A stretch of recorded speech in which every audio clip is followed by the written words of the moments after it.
Next question from the same year. Kirchhoff's junction rule is a reflection of, they are given 4 options: conservation of momentum, conservation of energy, conservation of current density vector, conservation of charges ಅಂತ ಹೇಳಿದ್ದಾರೆ. ನೋಡಿ, Kirchhoff junction rule ಏನನ್ನ indicate ಮಾಡುತ್ತೆ? Actually Kirchhoff junction rule ಹೇಳ್ತಕ್ಕಂಥದ್ದು that is at any node, for example this is the junction ಅಂತಲೇ ಹೇಳೋಣ. ಇಲ್ಲಿ number of current, some current enter ಆಗ್ತಿದೆ, ಸಮ್ ಕರೆಂಟ್ ಏನಾಗ್ತಿದೆ, ಲೀವ್ ಆಗ್ತಿದೆ.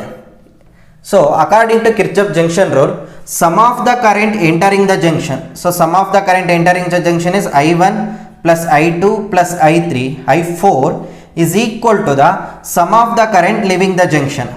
This is the Kirchhoff junction rule. So sum of the current entering the junction is equal to the sum of the current leaving the junction. Junction ಅಂದ್ರೆ more than 2 currents meet ಆಗ್ತಕ್ಕಂಥ ಒಂದು point ನ ನಾವು junction ಅಂತ ಕರಿತೀವಿ circuit ಅಲ್ಲಿ.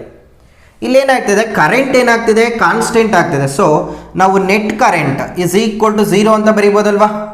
ಯಾಕಂದರೆ ಇದು ಪ್ಲಸ್ ಅಂತ ತೊಗೊಂಡು ಇದು ಮೈನಸ್ ತೊಗೊಂಡ್ರೆ ಈ ಕಡೆಗೆ ತೊಗೊಂಬಂದರೆ ನೆಟ್ ಕರೆಂಟ್ ಏನಾಗುತ್ತೆ, 0 ಆಗುತ್ತೆ. ನೆಟ್ ಕರೆಂಟ್ 0 ಆಗ್ತಿದೆ ಅಂದರೆ current is nothing but charge flowing per unit time.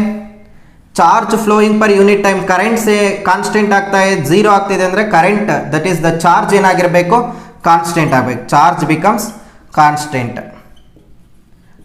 we can also write it in differential form also, dq by dt.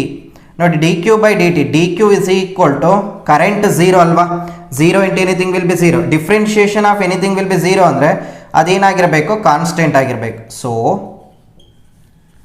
So Kirchhoff junction rule will explain the conservation of charge. Similarly, Kirchhoff's voltage rule ಅಥವಾ Kirchhoff loop rule ಅಂತಾನೆ ಕರಿತೀವಿ. Kirchhoff loop rule ಏನನ್ನ explain ಮಾಡುತ್ತೆ ಅಂದರೆ conservation of ಎನರ್ಜಿನ explain ಮಾಡುತ್ತೆ. This is very important. Junction rule will explain conservation of charge. Loop rule or voltage rule will explain the conservation of energy. This the answer for the given question. Next question from the same year. The variation of terminal potential difference with current flowing through the cell as shown in the figure. They are given the diagram. The EMF and internal resistance of the cells are. Question ಅಲ್ಲಿ ಕೊಟ್ಟಿರ್ತಕ್ಕಂಥ diagram, this is the diagram. They are plotting potential difference, that is the terminal potential difference along y axis and current along x axis. ನಮಗೆ ಬೇಕಾಗಿರ್ತಕ್ಕಂಥದ್ದು EMF of the cell as well as internal resistance. We know that the relation between internal resistance or EMF of the cell, terminal potential difference as well as current, that is V is equal to E minus IR. This is the relation. ಇಲ್ಲಿ ಕೊಟ್ಟಿರ್ತಕ್ಕಂಥ graph ನಾವು observe ಮಾಡಿದ್ರೆ this is the straight line graph. Straight line ಗ್ರಾಫ್ನ ನಾವು ಗೊತ್ತಿದೆ, straight line ಗ್ರಾಫಿನ equation y is equal to mx plus c. ನೋಡಿ, y axis ನಲ್ಲಿ ಏನು ಮಾಡಿದ್ದಾರೆ ಅವರು, ಪೊಟೆನ್ಷಿಯಲ್ ನ ಪ್ಲಾಟ್ ಮಾಡಿದ್ದಾರೆ v. ಓಕೆ, ಎಕ್ಸ್ ಆಕ್ಸಿಸ್ ನಲ್ಲಿ they are plotting the current I. Slope ನಮಗೆ ಸಮ್ ಸ್ಲೋಪ್ ಸಿಗುತ್ತೆ m with a intercept C. ಈ ಒಂದು ಈಕ್ವೇಶನ್ ಇದು ಕಂಪೇರ್ ಮಾಡಿದ್ರೆ ನೋಡಿ, v is equal to I ನ ಪ್ಲಾಟ್ ಮಾಡಿದೆ ಅಲ್ವಾ, ಹಾಗಾಗಿ this is minus R into I plus E. Okay, this is the comparison of the given equation, straight line equation with the standard equation. V is equal to E minus IR can be written as V is equal to minus IR plus E ಅಂತ ಬರ್ಕೋಬಹುದು. So ಇದನ್ನ ಈಗ compare ಮಾಡಿ ಈಸಿಯಾಗಿ ನಿಮಗೆ ಗೊತ್ತಾಗುತ್ತೆ. Y is equal to mx plus c. C is equal to E ಸಿಕ್ಬಿಡುತ್ತೆ, that is the intercept, y intercept. So slope ಏನು indicate ಮಾಡುತ್ತೆ, ಸ್ಲೋಪ್ ವಿಲ್ ಗಿವ್ ದ ನಮಗೆ ಮೈನಸ್ ಆರ್ ಕೊಡುತ್ತೆ, ಮೀನ್ಸ್ ಇಂಟರ್ನಲ್ ರೆಸಿಸ್ಟೆನ್ಸ್ನ ಕೊಡುತ್ತೆ, that is minus R. Intercept will give the EMF of the cell. ಈ ಒಂದು ಗ್ರಾಫನ್ನು ನೋಡಿದಾಗ ನಮಗೆ ಇಲ್ಲಿ ನೋಡಿ, ಗ್ರಾಫ್ ಏನಾಗಿದೆ, ಈ ರೀತಿ ಪ್ಲಾಟ್ ಆಗಿದೆ. ಸೊ ತೀಟಾ ಏನಾಗಿದೆ, ಇಲ್ಲಿ ಅಪ್ಟ್ಯೂಸ್ ಆ್ಯಂಗಲ್ ಇದೆ. ತೀಟಾ ಅಪ್ಟ್ಯೂಸ್ ಆ್ಯಂಗಲ್ ಇದೆ ಅಂದರೆ ಸ್ಲೋಪ್ ಏನಾಯಿತು, ನಮಗೆ ನೆಗೆಟಿವ್ ಸ್ಲೋಪ್ ಸಿಗುತ್ತೆ. Slope will be the negative slope. ಸ್ಲೋಪ್ನ ಹೇಗೆ ಕ್ಯಾಲ್ಕುಲೇಟ್ ಮಾಡೋದು, slope is nothing but change in Y axis divided by change in X axis, that is tan ಥೀಟಾನ ತಗೊಳ್ತೀವಿ.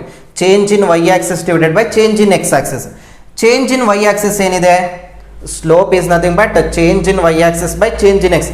Change in Y axis will be 3 divide by change in X axis will be ಎಷ್ಟಿದೆ, 6. Here the negative slope ಅಲ್ವಾ, slope ಏನಾಗಿರಬೇಕು negative, ಹಾಗಾಗಿ minus ಸೈನ್ನ put ಮಾಡ್ತೀವಿ. ಈ slope ಯಾವುದಕ್ಕೆ ಈಕ್ವಲ್ ಆಗಿರುತ್ತೆ, ಮೈನಸ್ ಆರ್ಗೆ ಈಕ್ವಲ್ ಆಗಿರುತ್ತೆ. This is minus R. So 3 1s 3 2s, it implies r is equal to 1/2 or r is equal to 0.5 ohm. This is the resistance. Resistance we can get easily by calculating the slope. ನೋಡಿ ಇಲ್ಲಿ ಇಂಟರ್ಸೆಪ್ಟ್ನ calculate ಮಾಡಿದರೆ we can get the EMF value. Intercept Y ಇಂಟರ್ಸೆಪ್ಟ್ನ ತಗೋಬೇಕು. Y intercept ನೋಡಿ, ಈ ಒಂದು line Y ಅಲ್ಲಿ ಎಲ್ಲಿ ಕಟ್ ಆಗಿರುತ್ತೋ ಅದನ್ನು ನಾವು ಇಂಟರ್ಸೆಪ್ಟ್ ಅಂತ ಕರಿತೀವಿ. ನೋಡಿ ಇಲ್ಲಿ ಕಟ್ ಆಗಿದೆ, ಇದ್ರ ವ್ಯಾಲ್ಯೂ ಎಷ್ಟು, ಇಲ್ಲಿಂದ ಇಲ್ಲಿಗಿರ್ತಕ್ಕಂಥ value 3. So that intercept is nothing but EMF that is equal to 3 volt.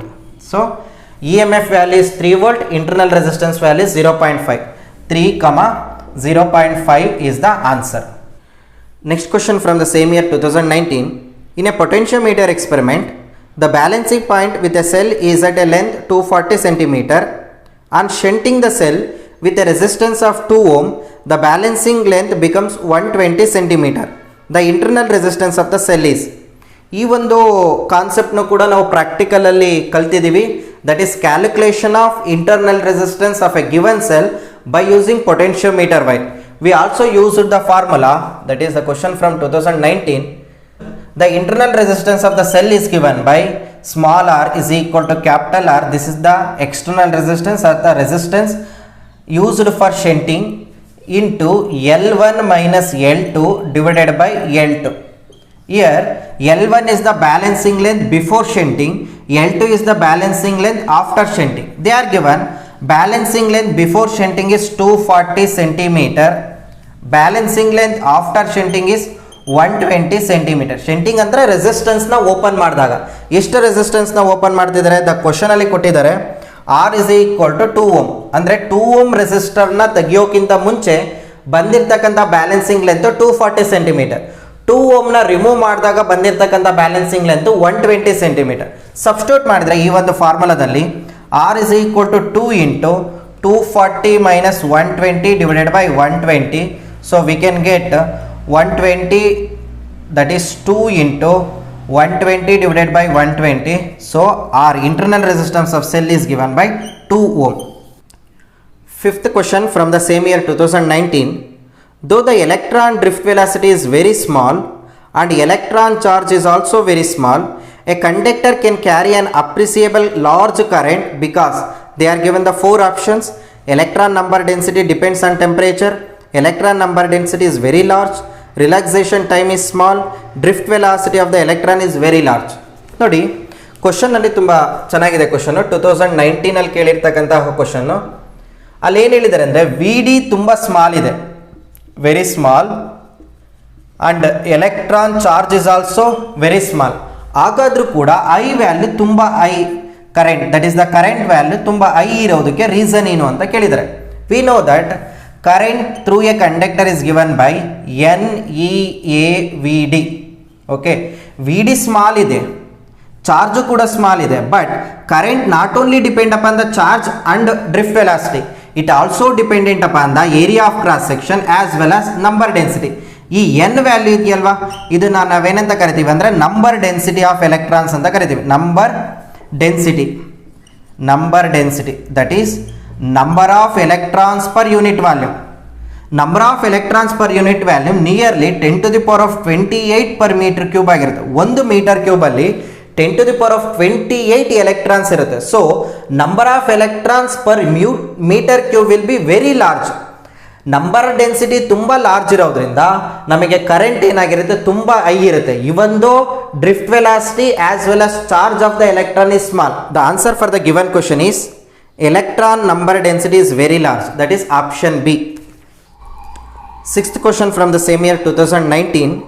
Masses of 3 wires of copper are in the ratio 1:3:5 and their lengths are in the ratio 5:3:1.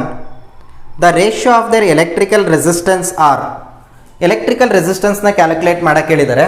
That is R1:R2:R3 is equal to question mark. Now we know that resistance of a conductor is dependent upon length as well as area of cross section is given by the formula R is equal to rho L divided by A. ಇಲ್ಲಿ ಲೆಂತಿನ ratio ಕೊಟ್ಟಿದ್ದಾರೆ, area of cross section ಕ್ವಶನಲ್ಲಿ ಕೊಟ್ಟಿಲ್ಲ. But we know that the mass as well as length. ನೋಡಿ, we can write volume of a conductor is given by area into length ಅಂತ ಬರಿಬೋದು. Volume is equal to area into length. ನಾನು ಏನಕ್ಕೆ ಬರ್ಕೊಳ್ತಾ ಇದ್ದೀನಿ ಅಂದರೆ in terms of ಮಾಸಲ್ಲಿ ಬೇಕು, ಯಾಕಂದರೆ ಮಾಸಿನ ರೇಷಿಯೋ ಕೊಟ್ಟಿದ್ದಾರೆ, ಬಟ್ ವಾಲ್ಯೂಮು ಏರಿಯಾ ಕೊಟ್ಟಿಲ್ಲ. Volume can be written as we know that density is equal to mass divided by volume. So volume is equal to mass divided by density. ಇಲ್ಲಿ substitute ಮಾಡಿದರೆ volume ಪ್ಲೇಸಲ್ಲಿ mass divided by density is equal to area into length. So area can be written as mass divided by density into L. ಇಲ್ಲಿ D ಅಂದರೆ density, ಇಲ್ಲಿ rho use ಮಾಡಿರೋದ್ರಿಂದ ಡೆನ್ಸಿಟಿಗೆ ಡಿನ use ಮಾಡಿದ್ದೀನಿ. There is no problem for the notations. ಹಾಗಾಗಿ rho L divided by area ಪ್ಲೇಸಲ್ಲಿ ನಾನು ಏನು ಮಾಡ್ತೀನಿ, M D divided by L. So this can be written as rho L square divided by mass into density. ಯಾಕೆ mass ಅಲ್ಲಿ ಬರ್ಕೊಳ್ತಾ ಇದ್ದೀನಿ, ಕ್ವಶನಲ್ಲಿ ಮಾಸ್ ಕೊಟ್ಟಿದ್ದಾರೆ, but they did not given the area of cross section. So R1 is to R2 is to R3 is equal to, ಇಲ್ಲಿ resistivity is same for all same material. Material ಇಲ್ಲಿ same ಆಗಿರೋದ್ರಿಂದ resistivity same, material same ಆಗಿರೋದ್ರಿಂದ density same. So resistance is dependent upon the length as well as mass. ನಾನೇನು ಬರೀತೀನಿ ಅಂದರೆ it will be L square divided by M L ಮಾತ್ರ depend ಆಗಿದೆ. ಇನ್ನು remaining ನೀವು ರೇಷಿಯೋ ತೊಗೊಂಡ್ರೆ ಏನಾಗುತ್ತೆ, ರೋ ಮತ್ತು ಡಿ ಕ್ಯಾನ್ಸಲ್ ಆಗುತ್ತೆ. R1 ಬೈ R2 ಅಂತ ಮಾಡಿದರೆ rho divided by D cancel ಆಗುತ್ತೆ, remaining will be L square by M ಆಗಿರುತ್ತೆ. ಸೊ R1ಗೆ L1 ಅಂತ ತೊಗೊಳ್ತೀನಿ, ಇದು M1. Similarly L2 divided by M2 square ಇದೆ, L3 square divided by M3. ಈ ಒಂದು ಕ್ವಶನನ್ನು ಜೈನಲ್ಲೂ ಮತ್ತು ನೀಟಲ್ಲಿ ಆಲ್ರೆಡಿ ಬಂದಿದೆ. ದಿಸ್ ಇಸ್ ಬಿಕಮ್ಸ್ L1 ಎಷ್ಟಿದೆ ನಮಗೆ 5 ಸ್ಕ್ವೇರ್ ಇದೆ. This is 5 square divided by mass will be 1 is to 3 square divided by 3 is to 1 square divided by 5. This is becomes 25 is to 3 is to 1 divided by 5. ಈ option ಕ್ವಶನಲ್ಲಿ ಇಲ್ಲ, ಹಾಗಾಗಿ ಇದಕ್ಕೆ 5 ಇಂದ multiply ಮಾಡ್ತೀನಿ. Multiply by 5. This is becomes 25 into 5 is 125 is to 3 5 15 is to 1. This is the answer for the given question. We move on to the next paper from 2018. ಈ ಒಂದು ಪೇಪರ್ನಲ್ಲೂ ಕೂಡ 6 ಕ್ವಶನ್ಸ್ನ ಕೇಳಿದ್ದಾರೆ. We move on to the first question. Ohm's law is applicable to. ನೋಡಿ, Ohm's law applicable ಆಗತಕ್ಕಂಥದ್ದು ohmic devices. Ohmic devices ಅಂದರೆ any devices in which I versus V graph is a straight line that is linearly varies. ಯಾವುದೇ ಒಂದು ಡಿವೈಸ್ಗೆ I ಮಸಸ್ ವಿನ plot ಮಾಡಿದಾಗ ಅದೇನಾದರೂ linearly very ಆದರೆ ಅದನ್ನು ನಾವು ಓಮಿಕ್ ಡಿವೈಸಸ್ ಅಂತ ಕರಿತೀವಿ. For example conductors are the ohmic devices. ಇನ್ನು ರಿಮೈನಿಂಗ್ ಆಪ್ಷನ್ಸ್ ಲೈಕ್ ಡಯೋಡ್ ಆಗಿರ್ಬೋದು, ಎಲೆಕ್ಟ್ರೋಲೈಟ್ ಆಗಿರ್ಬೋದು, ಟ್ರಾನ್ಸಿಸ್ಟರ್, ಇವೆಲ್ಲ ನಾನ್ ಓಮಿಕ್ ಡಿವೈಸಸ್ ಅಂತ ಕರಿತೀವಿ. In that case Ohm's law is not valid. So answer for the question is option D. We move on to the next question in the same year. ಏನು ಹೇಳಿದ್ದಾರೆ ಅಂದರೆ ಇಲ್ಲಿ, if the last band on the carbon resistor is absent then the tolerance is, tolerance ಬಗ್ಗೆ ಹೇಳಿದ್ದೀನಿ, tolerance is come to the 4th band ಅಲ್ಲಿರುತ್ತೆ. tolerance is in the 4th band. ಅಲ್ಲಿರ್ತಕ್ಕಂಥದ್ದು gold, another one silver, another one no color, ಯಾವುದೇ ರೀತಿ colour ಇರೋದಿಲ್ಲ. ಸಿಲ್ವರ್ಗೆ 5% ಇದ್ರೆ ಗೋಲ್ಡ್ಗೆ 10% ಇರುತ್ತೆ, ಯಾವುದೇ ರೀತಿ ಕಲರ್ ಇದ್ರೆ ಇಲ್ಲ ಅಂದರೆ 20% ಆಗಿರುತ್ತೆ. So answer for the question is 20%, option B. We move on to the next question in the same year. The effective resistance between P and Q for the following network is. ನೆಟ್ವರ್ಕ್ನ ಈ ರೀತಿ ಕೊಟ್ಟಿದ್ದಾರೆ. Question number 3 ಅಲ್ಲಿ the diagram is like this. What will be the equivalent resistance between P and Q ಅಂತ ಹೇಳಿದ್ದಾರೆ. ನೋಡಿ, P and ಕ್ಯೂವಿನ ನಡುವಿನ equivalent ರೆಸಿಸ್ಟೆನ್ಸ್ನ calculate ಮಾಡಬೇಕು. ನಾನು ಸೇಮ್ ಮೆಥಡು ಪ್ರೀವಿಯಸ್ ಪ್ರಾಬ್ಲಮಲ್ಲಿ ಎಕ್ಸ್ಪ್ಲೈನ್ ಮಾಡಿದ್ದೀನಿ. ನೋಡಿ, ಫಸ್ಟ್ ಏನು ಮಾಡಬೇಕು, ಎಲ್ಲಿ ಕೇಳಿದಾರೋ ಅದರ ಆಪೋಸಿಟ್ ಎಂಡಿಂದ ಸ್ಟಾರ್ಟ್ ಮಾಡಬೇಕು. ನೋಡಿ, ಆಪೋಸಿಟ್ ಎಂಡ್ ಅಂದರೆ ಇಲ್ಲಿಂದ ಸ್ಟಾರ್ಟ್ ಮಾಡಿ. ಇಲ್ಲಿ 3 ಮತ್ತು 3 ಏನಾಗಿದೆ, ಎರಡೂ ಕೂಡ ಒಂದೇ ಎಂಡಲ್ಲಿ ಕನೆಕ್ಟ್ ಆಗಿದೆ. That is call it as a end to end. ಎರಡು ಸೈಡ್ ಕನೆಕ್ಟ್ ಆಗಿದ್ರೆ ಅದು ಪ್ಯಾರಲಲ್ ಕೇಸ್ ಆಗಿರುತ್ತೆ. ಇಲ್ಲಿ ಒಂದೇ ಸೈಡ್ ಕನೆಕ್ಟ್ ಆಗಿರೋದ್ರಿಂದ ಇದೇನಾಗಿರುತ್ತೆ end to end. So end to end connect ಮಾಡಿದಾಗ ದಟ್ ಈಸ್ ಸೀರೀಸ್ ಕೇಸ್. ಈ ಎರಡು ರೆಸಿಸ್ಟರ್ ಏನಾಗಿದೆ ಸೀರೀಸಲ್ಲಿ ಕನೆಕ್ಟ್ ಆಗಿದೆ. So 3 + 3 is 3 + 3 is 6. ಇವೆರಡನ್ನು ರಿಮೂವ್ ಮಾಡಿಬಿಟ್ಟು ಏನಾಯಿತು ನಮಗೆ 6 ಓಮ್ ಬಂತು. This is 6 ohm. ಇಲ್ಲಿ 6 ಮತ್ತು 6 ಏನಾಗಿದೆ ಪ್ಯಾರಲಲ್ ಕನೆಕ್ಟ್ ಆಗಿದೆ. ಪ್ಯಾರಲಲ್ ಕನೆಕ್ಟ್ ಆದರೆ ನಮಗೆ ಗೊತ್ತಿದೆ n resistors are connected in parallel having a same resistance, the value becomes R/n ಆಗಿರುತ್ತೆ. ಅಂದರೆ n resistor number of resistors parallel ಆಗಿ ಕನೆಕ್ಟ್ ಮಾಡಿದಾಗ ಅವೆಲ್ಲ ರೆಸಿಸ್ಟರ್ಗೂ ಸೇಮ್ ವ್ಯಾಲ್ಯೂ ಇದ್ದರೆ equivalent resistance in the case of parallel is given by R/n ಆಗಿರುತ್ತೆ. ಇಲ್ಲಿ ಎಷ್ಟು ರೆಸಿಸ್ಟರ್ಸ್ ಇದೆ ಪ್ಯಾರಲಲ್ಲಿ? 2 ರೆಸಿಸ್ಟರ್ಸ್ ಇದೆ. 2 ರೆಸಿಸ್ಟರ್ ಪ್ಯಾರಲಲ್ ಕನೆಕ್ಟ್ ಮಾಡಿದ್ದಾರೆ. ಹಾಗಾಗಿ ಪ್ರತಿಯೊಂದು ರೆಸಿಸ್ಟರ್ನ ವ್ಯಾಲ್ಯೂ ಏನಾಯಿತು 6 ಆಗಿದೆ. ನಂಬರ್ ಆಫ್ ರೆಸಿಸ್ಟರ್ಸ್ ಎಷ್ಟಿದೆ 2 ಇದೆ. ಇದ್ರ ವ್ಯಾಲ್ಯೂ ಎಷ್ಟು ಬಂತು 3 ಓಮ್ ಬಂತು. ನೋಡಿ ಈ ಫಾರ್ಮುಲಾನ ನಾವು ಯೂಸ್ ಮಾಡ್ಕೋಬೋದು. 6 × 6 ಸೇಮ್ ರೆಸಿಸ್ಟರ್ ಅಲ್ವಾ, 6 × 6 ಡಿವೈಡೆಡ್ ಬೈ 6 + 6. ಸೊ 36 divided by 12. 12 1s 12 3s 3 ohm ಬಂತು. ಈಗ ಇವೆರಡನ್ನು ರೀಪ್ಲೇಸ್ ಮಾಡಿಬಿಟ್ಟು ನಾನು 3 ಓಮಿನ ಈಕ್ವಿವೆಲೆಂಟ್ ರೆಸಿಸ್ಟೆನ್ಸ್ನ ಬರೀತೀನಿ. ನೋಡಿ ಇದನ್ನು ರೀಪ್ಲೇಸ್ ಮಾಡ್ತಾ ಇದ್ದೀನಿ. ಇದೇನಾಯಿತು ರಿಮೂವ್ ಆಯಿತು. ಇಲ್ಲಿ ಎಷ್ಟು ಬಂತು ನಮಗೆ 3 ಓಮ್ ಬಂತು. ಈಗ ನೋಡಿ ಪಿ ಮತ್ತು ಕ್ಯೂ ನಡುವಿನ ಈಕ್ವಿವೆಲೆಂಟ್ ರೆಸಿಸ್ಟೆನ್ಸ್ನ ಕ್ಯಾಲ್ಕುಲೇಟ್ ಮಾಡಬೇಕು. ಇಲ್ಲಿ 3 ರೆಸಿಸ್ಟರ್ಸ್ ಏನಾಗಿದೆ ಎಂಡ್ ಟು ಎಂಡ್ ಕನೆಕ್ಷನ್ ಇದೆ. ನೋಡಿ ಪಿ ಮತ್ತು ಕ್ಯೂ ನಡುವಿನ ಈಕ್ವಿವೆಲೆಂಟ್ ರೆಸಿಸ್ಟರ್ ಅಂದರೆ ಇಲ್ಲೊಂದು ಇಮ್ಯಾಜಿನರ್ ಬ್ಯಾಟ್ರಿನ ಕನೆಕ್ಟ್ ಮಾಡೋದಷ್ಟೇ ಈ ರೀತಿ. ಈಗೇನಾಯಿತು ಈ 3 ರೆಸಿಸ್ಟರ್ ಏನಾಗಿದೆ ಒಂದೊಂದು ಎಂಡ್ ಮಾತ್ರ ಕನೆಕ್ಟ್ ಆಗಿದೆ. ನೋಡಿ ಈ ರೆಸಿಸ್ಟರ್ ಈ ಎಂಡಿಗೆ ಕನೆಕ್ಟ್ ಆಗಿದೆ, ಈ ರೆಸಿಸ್ಟರ್ ಈ ಎಂಡಿಗೆ ಕನೆಕ್ಟ್ ಆಗಿದೆ, ಈ ರೆಸಿಸ್ಟರ್ ಇಲ್ಲಿ ಕನೆಕ್ಟ್ ಆಗಿದೆ. So these 3 are end to end connection. End to end connection ಇದ್ರೆ ನಾವೇನಂತ ಕರಿತೀವಿ ಸೀರೀಸ್ ಕೇಸ್ ಅಂತ ಕರಿತೀವಿ. ಸೀರೀಸ್ ಕೇಸಲ್ಲಿ ಏನಾಗಿರುತ್ತೆ 4 + 3 + 5. So that answer is 5 + 3 8, 8 + 4 is 12. 12 ohm is the answer for the given question. Next question from 2018. This is the diagram given in the question. The R value is 1500 ohm and the supply voltage is 300 volt. What will be the reading of the ideal ammeter ಅಂತ ಕೇಳಿದರೆ ಇದರಲ್ಲಿ ಎಷ್ಟು read ಮಾಡುತ್ತೆ ಅಂತ ಕೇಳಿದ್ದಾರೆ. ನೋಡಿ ammeter is A device which measure the current through the circuit. ಇಲ್ಲಿ ನೋಡಿ ಈಗ ನಾನು ಕರೆಂಟಿನ ಒಂದು ಡೈರೆಕ್ಷನ್ನ ಕೊಟ್ಟಾಗ ಇದು ಐ ಕರೆಂಟ್ ಈಗ ಫ್ಲೋ ಆಗ್ತಾ ಇರುತ್ತೆ. ಇಲ್ಲೇನಾಯಿತು ಒಂದು ಜಂಕ್ಷನ್ ಸಿಕ್ತು, ಹಾಗಾಗಿ ಇಲ್ಲಿ ಕರೆಂಟ್ ಫ್ಲೋ ಆಗುತ್ತೆ I1 ಮತ್ತು ಈಗ ಬರುತ್ತೆ ಕರೆಂಟು, ಇಲ್ಲೇನಾಗುತ್ತೆ I2 ಫ್ಲೋ ಆಗುತ್ತೆ. ರಿಮೈನಿಂಗ್ ಕರೆಂಟ್ ಈಗ ಫ್ಲೋ ಆಗುತ್ತೆ. ಈಗ I2 ಬಂದಿದ್ದೇನಾಯಿತು ಮತ್ತೆ ಇಲ್ಲೇನಾಯಿತು ಜಂಕ್ಷನ್ ಸಿಕ್ತು, ಮತ್ತೇನಾಯಿತು ಇಲ್ಲಿ I3 ಫ್ಲೋ ಆಗುತ್ತೆ, ರಿಮೈನಿಂಗ್ ಕರೆಂಟ್ I4 ಇಲ್ಲಿ ಫ್ಲೋ ಆಗುತ್ತೆ. ಮೀನ್ಸ್ ಐ ಮೇನ್ ಕರೆಂಟ್ ಈಗ ಬಂದಿದ್ದು ಇಲ್ಲಿ ಜಂಕ್ಷನ್ ಸಿಕ್ಕಾಗ ಡಿವೈಡ್ ಆಗುತ್ತೆ ಕರೆಂಟು. ಇಲ್ಲಿ I1 ಹೋಯಿತು, ಇಲ್ಲಿ I2 ಹೋಯಿತು. ದೆನ್ ಇಲ್ಲಿ I2 ಬರ್ತಕ್ಕಂಥ ಕರೆಂಟು ಮತ್ತೆ ಈ ಪಾಯಿಂಟಲ್ಲಿ ಡಿವೈಡ್ ಆಗುತ್ತೆ, ಇಲ್ಲಿ I3 ಬರುತ್ತೆ, ಇಲ್ಲಿ I4 ಹೋಗುತ್ತೆ. ದೆನ್ I4 ಕರೆಂಟ್ ಇಲ್ಲಿ ಬರುತ್ತೆ, ಇಲ್ಲಿ ಡಿವೈಡ್ ಆಗಿ ಇಲ್ಲಿ I5, ಇಲ್ಲಿ I6, ಸಿಮಿಲರ್ಲಿ ಈ ಪಾಯಿಂಟಲ್ಲಿ ಡಿವೈಡ್ ಆಗಿ this is I7, this is I8. ಈ ಕರೆಂಟ್ ಬರ್ತಾ ಹೋಗುತ್ತೆ. ನೋಡಿ ಯಾವುದೇ ಒಂದು ಕರೆಂಟು ಪ್ಲಸ್ಸಿಂದ ಸ್ಟಾರ್ಟ್ ಆಗಿಬಿಟ್ಟು ಪಾಸಿಟಿವ್ ಟರ್ಮಿನಲಿಂದ ನೆಗೆಟಿವ್ ಟರ್ಮಿನಲ್ಗೆ ವಾಪಸ್ ಬರಬೇಕು. ಈಗ ನೋಡಿ ಈಗ ಹೋಗಿರ್ತಕ್ಕಂಥ ಕರೆಂಟ್ I1 ಈಗ ಫ್ಲೋ ಆಯಿತಾ, ಮತ್ತೆ ಈಗ ಹೋಗಲ್ಲ, ನೆಗೆಟಿವ್ ಟರ್ಮಿನಲ್ಗೆ ವಾಪಸ್ ಬರಬೇಕು. ಸೊ I1 ಕರೆಂಟ್ ಏನಾಯಿತು ಈಗ ವಾಪಸ್ ಬಂತು. ನೆಕ್ಸ್ಟು I2 ಈಗ ಹೋಗ್ತಾ ಇದೆಯಾ, I2 ಹಿಂಗೆ ಹೋಯ್ತು, I3 ಇಲ್ಲಿ ಬರ್ತಾ ಇದೆಯಲ್ವ, ಇದೇನಾಗ್ತೋ ವಾಪಸ್ ಬರಬೇಕು, ಇಲ್ಲಿ I3 ಆಯಿತು. ಸೊ ಪಾಸಿಟಿವ್ ಟರ್ಮಿನಲಿಂದ ಸ್ಟಾರ್ಟ್ ಆಗಿ ನೆಗೆಟಿವ್ ಟರ್ಮಿನಲ್ ವಾಪಸ್ ಬರಬೇಕು. ಇಲ್ಲಿ ಅಮ್ಮೀಟರ್ ಏನು ಮೆಷರ್ ಮಾಡುತ್ತೆ ಅಂದರೆ ಇದರಲ್ಲಿ ಎಷ್ಟು ಕರೆಂಟ್ ಫ್ಲೋ ಆಗುತ್ತೋ ಅದನ್ನು ಮೆಷರ್ ಮಾಡುತ್ತೆ. ಇದರಲ್ಲಿ ಎಷ್ಟು ಕರೆಂಟ್ ಫ್ಲೋ ಆಗುತ್ತೆ ನೋಡಿ, I4 ಇಲ್ಲಿ ಬರ್ತಾ ಇದೆ, I5 ಏನಾಯಿತು ಇಲ್ಲಿ ಹೋಯಿತು. ದೆನ್ I6 ಇಲ್ಲಿ ಬಂತು, I7 ಇಲ್ಲಿ ಬರ್ತಾ ಇದೆ, ಈಗ ವಾಪಸ್ ಬಂದು ಇಲ್ಲಿ I7 ಬಂತು.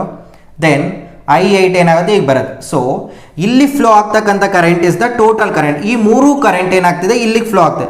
So what will be the total current I5 + I7 + I8 ಆಗಿರುತ್ತೆ. This is the current measured by the ammeter. ಈಗ ಇದ್ರ ವ್ಯಾಲ್ಯೂಗಳನ್ನ ಕ್ಯಾಲ್ಕುಲೇಟ್ ಮಾಡ್ತಾ ಹೋಗೋಣ. ನಾವು V is equal to IR ಫಾರ್ಮುಲಾದಲ್ಲಿ ಕಲ್ತಿದ್ವಿ. V is equal to I into R, I is equal to V divided by R. ನೋಡಿ resistance same ಇದ್ದು voltage same ಇದ್ದರೆ current ಏನಾಗಿರುತ್ತೆ through the circuit will be same. ಇಲ್ಲಿ ನೋಡಿ ಈ resistance same, ಈ resistance same, this one all the resistance values are same. ಹಾಗಾಗಿ ಬಂದಿರತಕ್ಕಂಥ ಕರೆಂಟ್ ಏನಾಗುತ್ತೆ ಇಲ್ಲಿ ಎಲ್ಲ ರೆಸಿಸ್ಟರ್ಸಲ್ಲೂ ಏನಾಗುತ್ತೆ ಈಕ್ವಲಿ ಡಿಸ್ಟ್ರಿಬ್ಯೂಟ್ ಆಗುತ್ತೆ. ಯಾಕಂದರೆ ರೆಸಿಸ್ಟೆನ್ಸ್ ಸೇಮ್ ಇದೆ, ವೋಲ್ಟೇಜು ಪ್ಯಾರಲಲ್ ಕೇಸಲ್ಲಿ ಈ ವೋಲ್ಟೇಜು ಸೇಮ್ ಇದೆ. So current will be equally divided. So here I1 is equal to I3 is equal to I5 is equal to I7 that is equal to I8 is equal to ಏನಾಗಿರಬೇಕು I divided by 5 ಆಗಬೇಕು. ಯಾಕಂದರೆ current ಏನಾಗಬೇಕು 5 ರೆಸಿಸ್ಟರಲ್ಲಿ equally divide ಆಗಬೇಕು because voltage as well as resistance is same. ಈಗ ಐನ first calculate ಮಾಡೋಣ. What will be the current through the circuit. So I is equal to V ಏನಿದೆ ಇಲ್ಲಿ 300 ಇದೆ, ಆರ್ ವ್ಯಾಲ್ಯೂ ಏನಿದೆ 1500 ಇದೆ, 0000 get cancel out, 3 1s 3 5s. So I is equal to 1 divided by 5 ampere. So current main current ಸಿಕ್ಕಾಯಿತು. ನಮಗೆ ಬೇಕಾಗಿರೋದು current through the ammeter ಅಲ್ವಾ, I5 plus I7 plus I8. I5 value, I7 value, I8 value is equal to I by 5. So this is becomes I divided by 5 plus I divided by 5 plus I divided by 5. This is equal to 3I by 5. ಇದ್ರ value ಏನಾಗುತ್ತೆ ಅಂದರೆ 3 into I ಏನಾಗಿದೆ 1 divided by 5 divided by ಇದೆಷ್ಟು 5. So this value is 3 divided by 25 ampere. This is the current measured by the ammeter. Fifth question.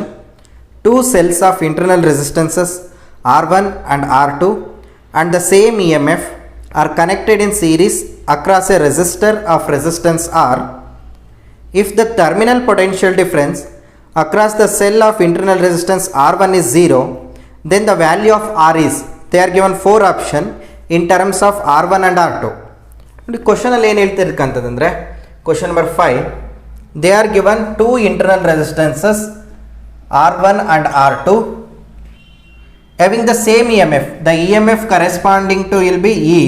For example, the EMF corresponding to will be same E. EMF same ಇದೆ, ನಾನು E ಅಂತ ತಗೊಳ್ತಾ ಇದ್ದೀನಿ.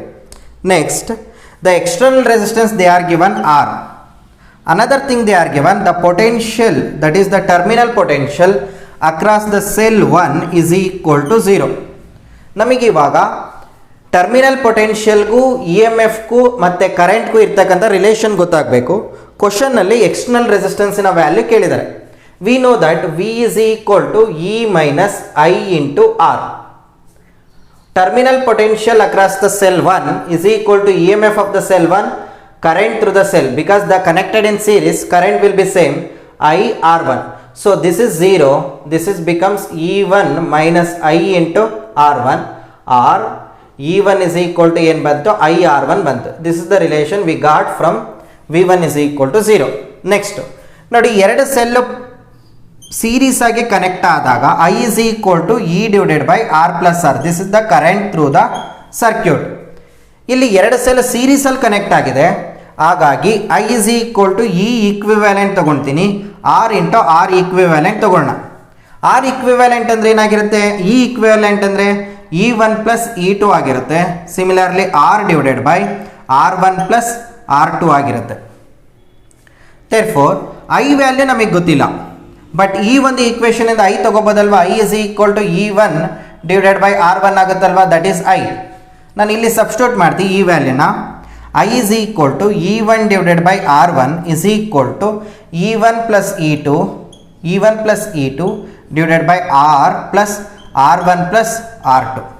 ನಮಗೆ ಗೊತ್ತಿದೆ E M F of the two cells having a same E M F, ಅದನ್ನು ನಾನು E ಅಂತ ರೆಪ್ರೆಸೆಂಟ್ ಮಾಡಿದ್ದೀನಿ. ಇಲ್ಲಿ ರೀಪ್ಲೇಸ್ ಮಾಡಿದರೆ this is becomes E plus E divided by R plus R1 plus R2. Internal resistance same ಅಂತ ಹೇಳಿಲ್ಲ. So this is 2E divided by R plus R1 plus R2. E1 is nothing but E alva, because I represented E1 is equal to E2, that is equal to E ಅಂತ represent ಮಾಡಿದ್ದೀನಿ. E divided by R1 that is equal to 2E divided by R plus R1 plus R2. E get cancel out, remaining will be, ನೋಡಿ cross multiplication ಮಾಡ್ತೀನಿ, 2 into R1 is equal to R plus R1 plus R2. ನನಗೆ ಬೇಕಾಗಿರೋದು external resistance R value. Therefore R is equal to, ನೋಡಿ R ಇಲ್ಲೇ ಇಟ್ಕೊಳ್ತೀನಿ, R1 ಮತ್ತು R2 ಈಚೆ side ಕಳಿಸಿದ್ರೆ 2R1 minus R1 is R1 minus R2. This is the answer for the given question. Sixth question from the same year 2018. The IV graphs for the two different electrical appliances P and Q are shown in the diagram. If Rp and Rq be the resistance of the devices, then what will be the relation between the resistance of P and resistance of Q? ನೋಡಿ, this is the diagram given in the question.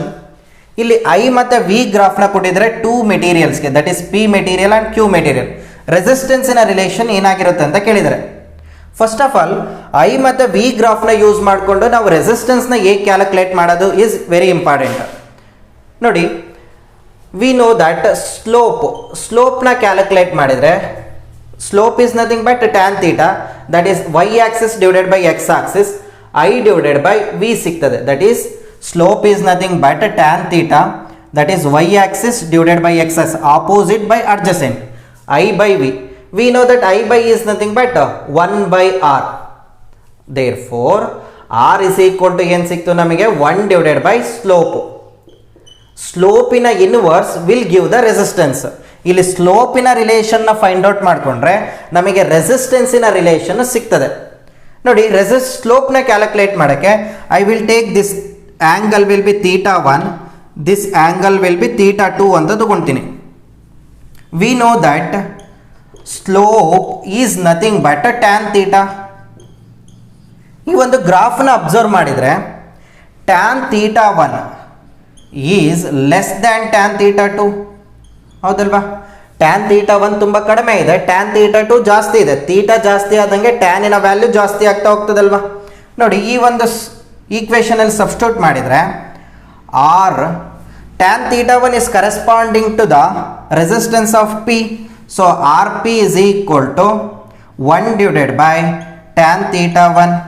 Similarly, Rq is equal to 1 divided by tan θ2. So tan θ1 ಕಡಿಮೆ ಇದೆ, tan θ2 ಜಾಸ್ತಿ ಇದೆ. ಹಾಗಾಗಿ ಕಡಿಮೆ ಇರೋದ್ರಿಂದ Rp ಏನಾಗುತ್ತೆ? Greater than Rq ಆಗಿರುತ್ತೆ, ಹೌದಲ್ವಾ? This is the relation regarding the question.